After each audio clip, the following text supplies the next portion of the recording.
Ethnonationalism. Along with remigration, it's one of the biggest words on the right of politics right now, all across Europe and the West. It's also one of the more divisive words. Not only does it divide nationalists and liberals, it also divides those nationalists who believe that ethnicity is the basis of nationhood from civic nationalists who believe that nationhood is defined by citizenship, values, and outlook. To some, this word inspires fears of returning to the horrors of 1930s Germany. To others, it offers a source of hope and inspiration, a way out of a crisis. So, what is it all about? Do we need ethno-nationalism? Is it good or is it bad?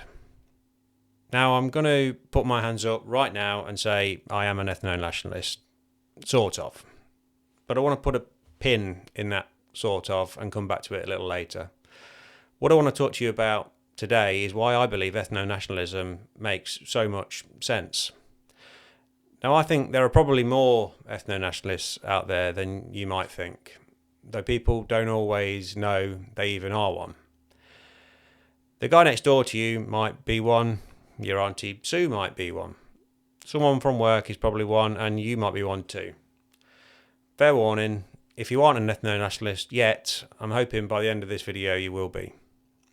Trust me, the logic of ethno-nationalism is remorseless. Once you see it, you can't unsee it. Right, so let's get into it. Ethno-nationalism. Ethno-nationalism. To properly understand it, it's good to look at the two parts of the word separately. It's also helpful, I think, to deal with them in reverse. So let's look at the nationalism part first, or rather the nation part first. To do this, we're going to use a very good example of a nation, England. But why England? Why not France or Scotland or China or America? Or anywhere else? Well, for starters, it's the nation I'm most familiar with.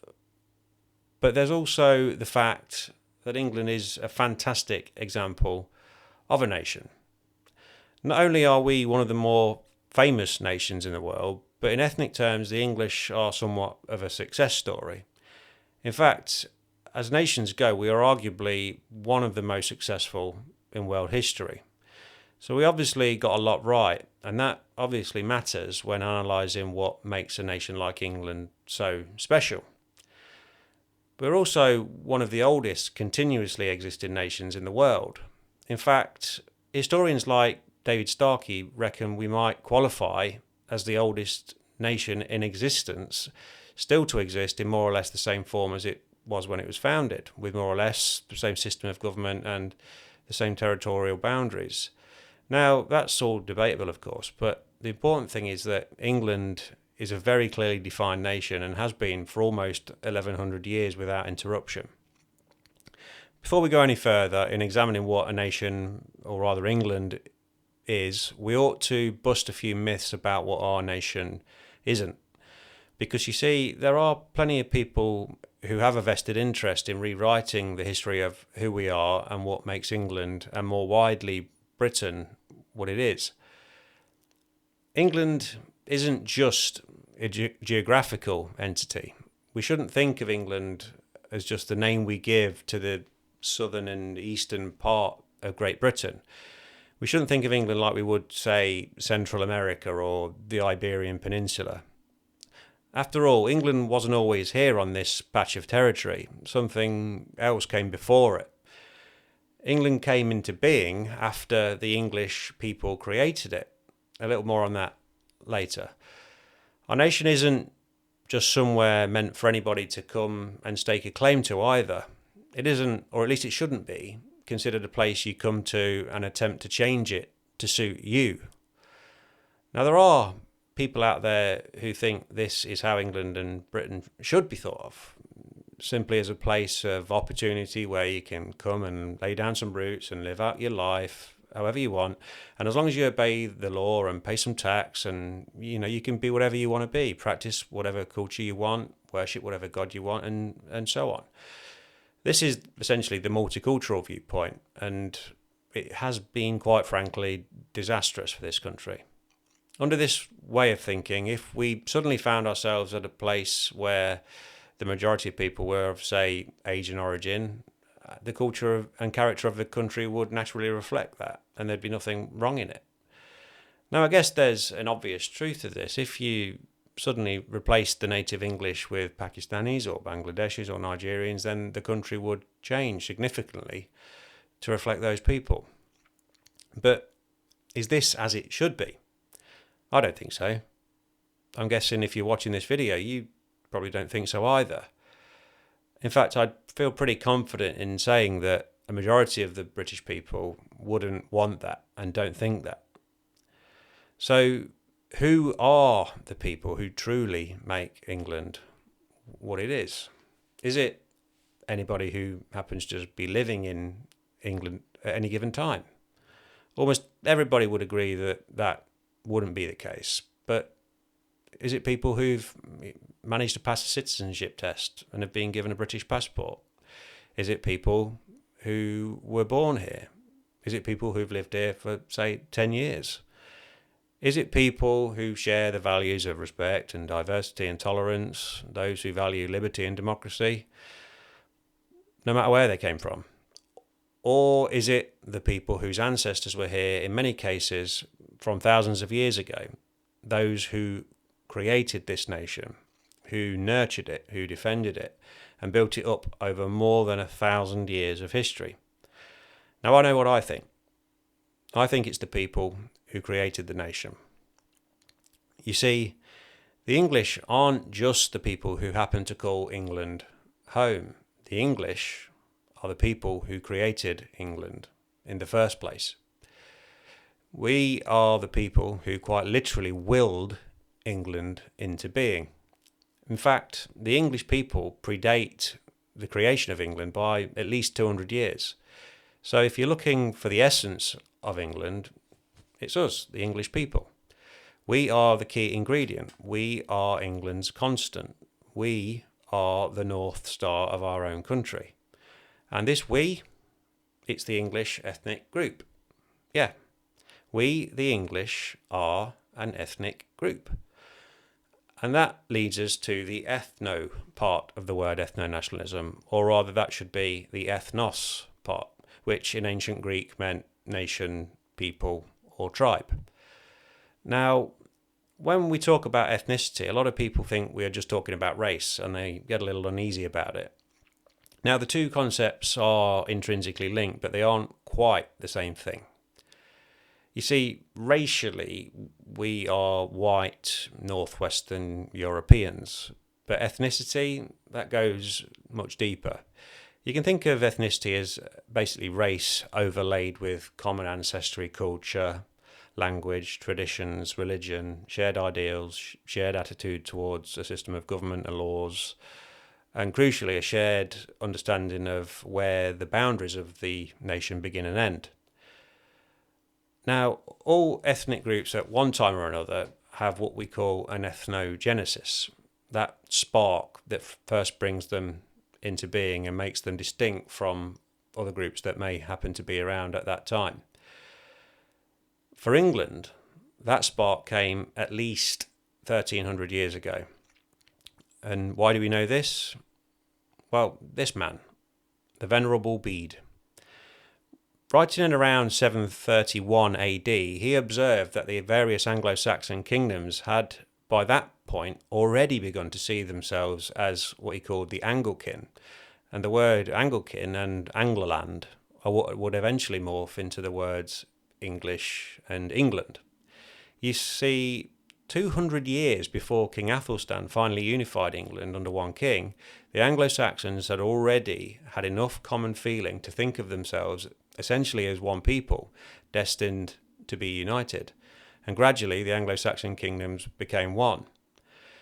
They had already incorporated the native subject peoples of Britain who they'd conquered a couple of centuries before.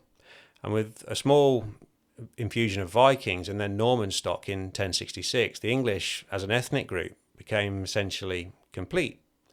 And that was it, literally. For 1,000 years we remained here pretty much untouched by migration. Test the DNA of English people today and you can find very distinct genetic markers that you won't find elsewhere. So when people say we've always had immigration, that we're a nation of immigrants, remind them that those people who had formed the basis of our ethnic group all came from within the area of this map. Even the tiny additions in later centuries, such as the Huguenots, came from nearby in central and southern France. They were racially virtually indistinguishable, and culturally they were very, very compatible. And in number, they were absolutely tiny, a far cry from the immigration of recent decades. Now, at this point, you might say, well, yeah, but surely nations do change over time. Isn't change normal? And I say, well, yeah, nations change. It's normal for a people to change, for culture, habits, traditions to change and adapt, and sometimes beyond recognition over centuries. But what we're talking about here isn't a people changing, it's the replacement of a people. And this reminds me of a really brilliant quote by George Orwell from his essay, The Lion and the Unicorn. He was writing during World War II, and in it he says to the reader, what can the England of 1940 have in common with the England of 1840? But then again, what have you in common with the child of 5 whose photograph your mother keeps on the mantelpiece? Nothing, except that you happen to be the same person. If you take a moment to think about this, it points out something really profound. You see, Britain has undergone enormous change in the millennium since our ethnogenesis. We've endured war, famine, plague, threat of invasion, religious upheaval, persecution, civil war, reformation, regicide, glorious revolution, industrial revolution, enlightenment, and all the social change that each of these things brought. And throughout all of this, there was one constant.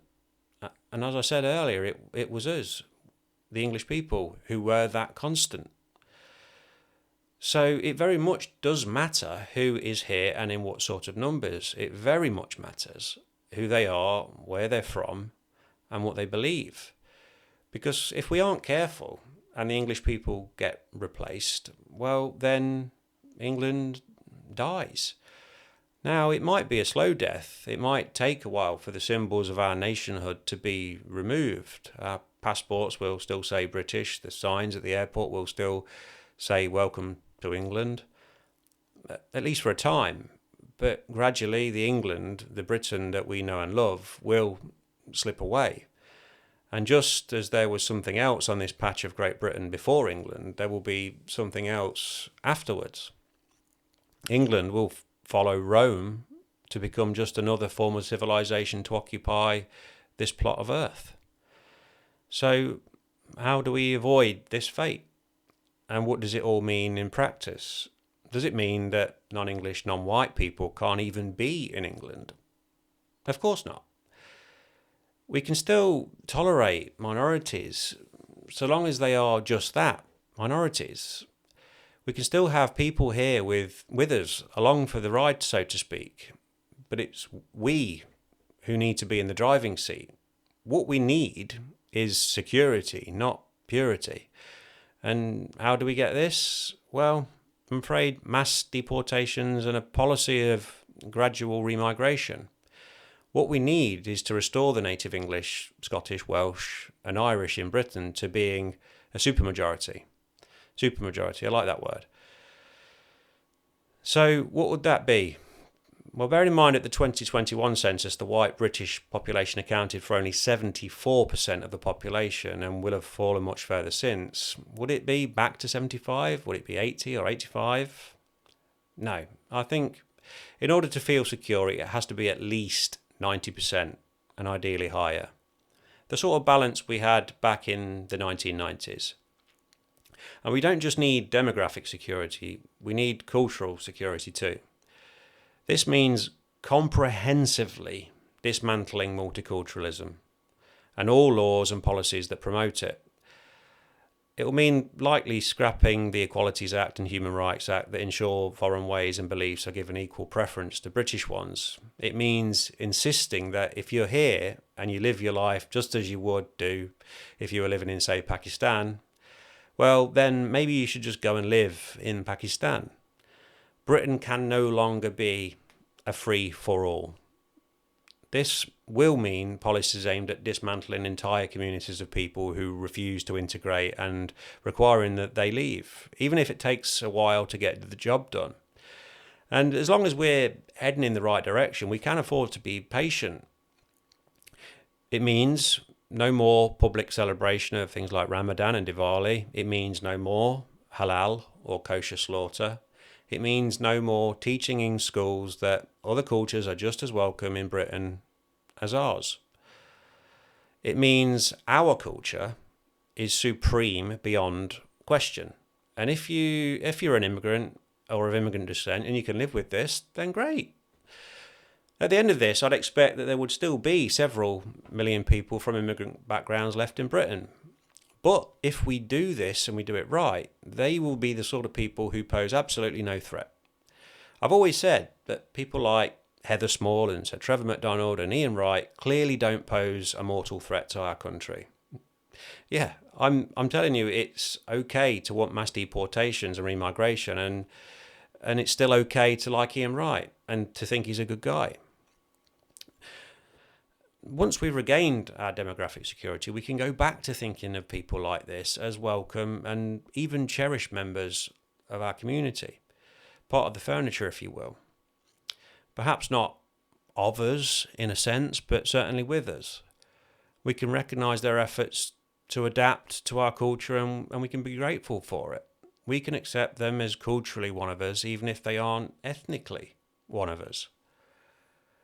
And when we've got the numbers back where we need them, when our culture is secure, when our people are supreme and our claim to this land is unquestioned, minorities won't really matter. Immigration will wither as an issue. We'll be like a great elephant, and minorities will be like those small birds who live out their days on their backs. They just won't trouble us very much. Anyway, that's the basis of ethnonationalism, or at least that's how I see it. It doesn't have to mean the same thing as white nationalism or white supremacism. It doesn't have to be hateful or extreme. It doesn't even have to mean we can't have any minorities here. It just means that we need to recognise that ethnic groups are the basis of national communities and nations.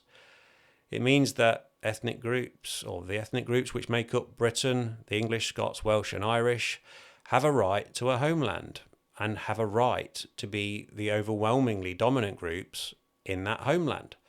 It means we have a right to demographic and cultural security. It means being brave enough and self-confident enough to point out that many, many millions of people who are currently here simply don't belong and should be removed. The philosopher Roger Scruton once wrote that the disquiet over immigration is the result, it seems to me, not of racism, but of the disruption of an old experience of home and a loss of enchantment which made home a place of safety and consolation. End quote. Doesn't that really hit the nail on the head? It's not about them, it's about us. It's about us preserving and restoring our sense of home. You see, this is our homeland, our home. The problem is these people just happen to be living in it. Now, remember at the beginning when I said I was an ethno-nationalist, sort of? Well, I said sort of because I'm not only an ethno-nationalist. In fact, I wouldn't generally go around introducing myself as an ethno-nationalist at all. In political terms, I'm just an ordinary, traditional conservative and a member of Restore Britain. You see, of all the political ideologies out there, ethno-nationalism is probably one of the most inclusive.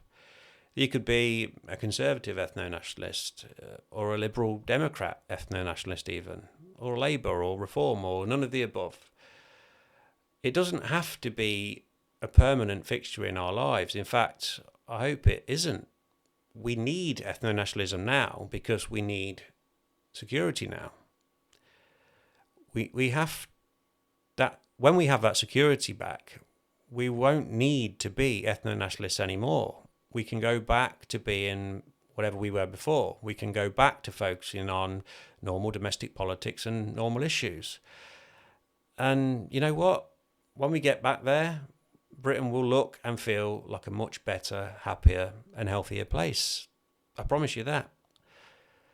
Anyway, I hope you find this useful. I know I've spoken mainly about England and Britain, but honestly, most of the principles I've discussed can be used just as easily for other nations. Please let me know what you think in the comments. Please like and subscribe. This is a brand new channel, so it will really help me to grow and continue doing it. I've got a lot I want to talk to you about. I plan to do another video soon, diving a little deeper into mass deportations and remigration, so please keep an eye out for that. Until then, thanks for joining me.